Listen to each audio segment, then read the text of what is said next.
Para los que acaban de sintonizar esta noticia, desde hace un tiempo se ha intensificado el desabastecimiento en Venezuela. La gente tiene que hacer fila durante horas para conseguir leche, pero en polvo, porque la otra no se consigue. Hay escasez de mantequilla, queso y también de carne de res, pollo, harina, azúcar, aceite, arroz, café, papel higiénico, pañales, detergente, cloro y champú. Mejor dicho, hacen falta productos básicos para la vida cotidiana. La pregunta es, ¿por qué? Algunos se refieren a los intentos de sabotaje por parte de los opositores. Otros culpan a Maduro como un líder mucho menos carismático y capaz que Hugo Chávez. Y como estas, hay muchas explicaciones. La caída del precio del petróleo, por ejemplo, es una noticia particularmente mala para Venezuela. Sin embargo, el verdadero problema, el estructural, es que Venezuela implementó una serie de medidas económicas y aunque estaban inspiradas en buenas intenciones, el tiro está saliendo por la culata. Pero antes de hablar de medidas económicas, pongámonos en contexto. Cuando los expertos dicen que la economía venezolana está fallando, la idea de fondo es que Venezuela, en lugar de economizar recursos, los desperdicia. Así de puntual es el problema. Pero, ojo, desperdicio no solo es botar agua o dejar la luz prendida. Desperdicio es usar los recursos en vano, cualesquiera que esos recursos sean. Tiempo, espacio, talento humano, conocimiento, no importa. El punto es que Venezuela, el país con la mayor reserva petrolera del mundo, está sufriendo de desabastecimiento porque hay 30 millones de personas que no logran coordinarse para ofrecer bienes y servicios, al menos no de forma eficiente. Entonces, si en efecto esto es lo que está pasando, busquemos la evidencia. Un buen lugar para comenzar es PDVSA, que es como Ecopetrol, pero en Venezuela. Por extraño que parezca, además de extraer petróleo y venderlo en el exterior, PDVSA importa alimentos para distribuirlos como parte de su misión de abastecer al pueblo venezolano. No es que esto esté mal en sí mismo, ni tampoco que este hecho pueda explicar el desabastecimiento, pero es muy diciente que una petrolera sea la entidad elegida para entregar alimentos. Ahora piensen en la burocracia en Venezuela. Por ejemplo, para importar productos hay que comprar dólares, pero resulta que en Venezuela el Estado es el que vende dólares y entonces hay que pasar por un proceso burocrático que puede durar meses antes de importar cualquier cosa. Por otra parte, las empresas nacionalizadas en este momento no producen ni una cuarta parte de lo que producían antes y en cambio se pasan su tiempo llenando formularios, solicitudes, informes y todo tipo de papeleo para poder hacer su trabajo. Para colmo, se han perdido toneladas de alimentos que se pudrieron en almacenes porque nadie los llevó a su punto de entrega. Eso sin mencionar la corrupción que se come en los recursos del país y las fallas de coordinación que hacen que todo sea más lento. Y lo más grave es que este fenómeno se alimenta a sí mismo. El tiempo que los venezolanos gastan haciendo filas para poder comprar los productos que necesitan es una consecuencia del desabastecimiento, pero también es la causa de más ineficiencia. Estamos hablando de millones de horas humanas que se van a la basura y que se hubieran podido utilizar para mejorar la situación del país. Otra fuente de desperdicios es el esfuerzo que gasta el gobierno venezolano vigilando que nadie compre más de la cuenta o que no vendan en mercados negros. Claro, como no hay comida suficiente, muchas personas compran todo lo que se puedan llevar, pero eso solo intensifica el problema del desabastecimiento. Entonces, el Estado decidió implementar controles para identificar a los compradores y evitar que acaparen muchos productos. En algunas zonas del país se llegó al extremo de usar tecnología biométrica para realizar estos controles. Esos son algunos ejemplos. La pregunta es, ¿por qué está pasando todo esto? Y aquí es que entra la carreta teórica. Coordinar los esfuerzos de millones de personas es algo que desborda las capacidades de cualquier grupo de funcionarios.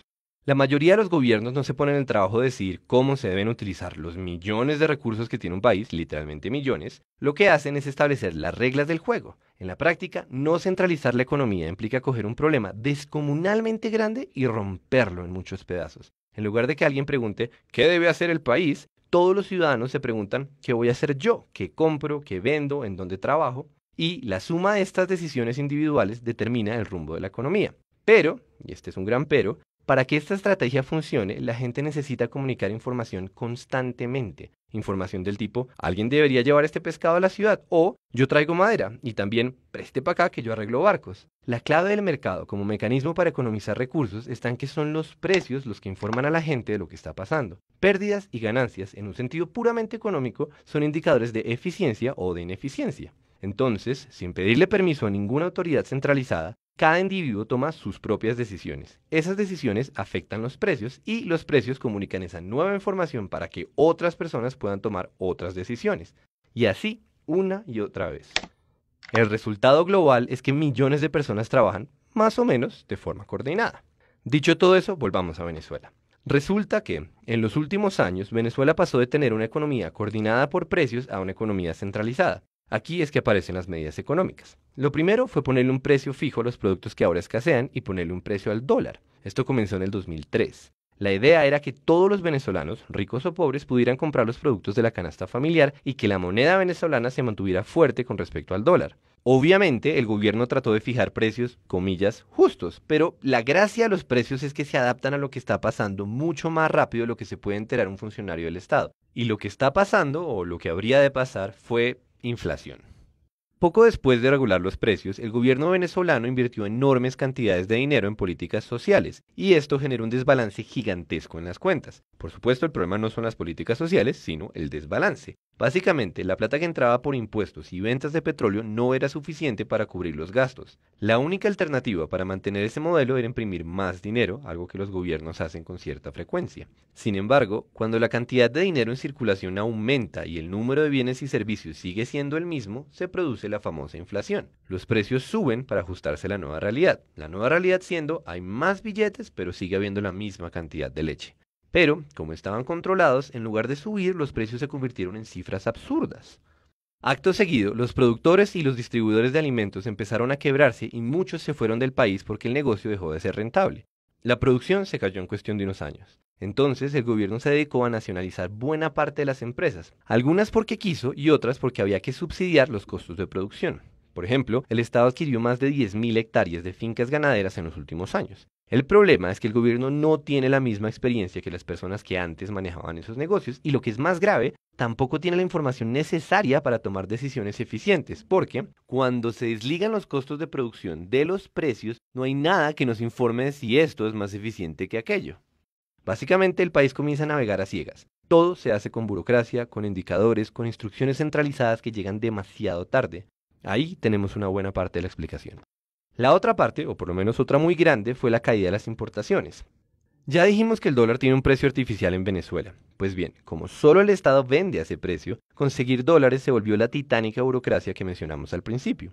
El gobierno debe elegir a quién se los da y con qué propósito, porque a ese precio no le alcanzan para todos. Y como si fuera poca cosa determinar cuál es la mejor manera de gastar esos dólares, o sea, el clásico problema de tener una economía centralizada, además, el gobierno debe partir de la desconfianza porque existen demasiados incentivos para la corrupción. Está el mercado negro, que también es una consecuencia de regular los precios. Piensen que todo aquel que logra comprarle al Estado un dólar o un pollo puede revender esas cosas, pero mucho más caras. Y por otro lado está la dificultad de controlar que nadie se robe los recursos públicos.